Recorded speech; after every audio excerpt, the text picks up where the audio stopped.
রাধে রাধে। ওম নমো ভগবতে বাসুদেবায়।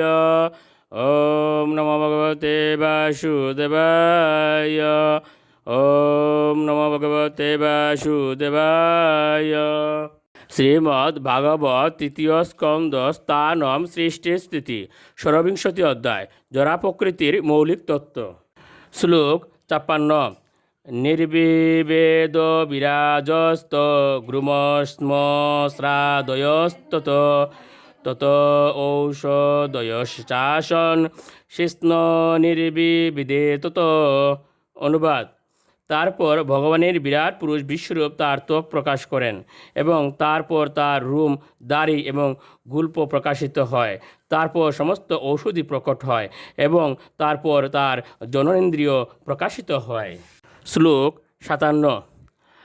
রেত তস্মাদ আপ আসন নিরবিদত বৈ গুদম গুদাত অপানো অপানাচ্চ মৃত্যুর লোক ভয়ঙ্কর। অনুবাদ: তারপর বীর্য এবং জলের অধিষ্ঠাত্রী দেব প্রকট হয়েছেন। তারপর গুহ্যদ্বার ও মলত্যাগের ইন্দ্রিয় এবং তারপর মৃত্যুর দেবতার প্রকাশ হয়, যাকে সমগ্র ব্রহ্মাণ্ড জুড়ে সকলে ভয় করে। শ্লোক ৫৮।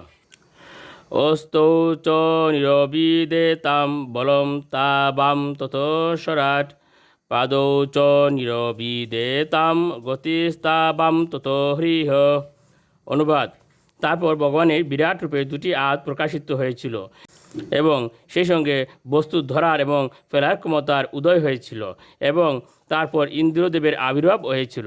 তারপর পদদ্বয় প্রকাশিত হয়েছিল এবং সেই সঙ্গে গমনাগমনের প্রক্রিয়া এবং তারপর ভগবান শ্রীবিষ্ণু প্রকট হয়েছিলেন। শ্লোক ৫৯। নাডু ঐশ্য নিরবিদন্ত তাবো লোহিতমাবৃতম নদস্তত সমভবন নুদরম নিরবিদত। অনুবাদ: বিরাট রূপে ধমনী প্রকাশিত হয় এবং তারপর রক্ত উৎপন্ন হয়।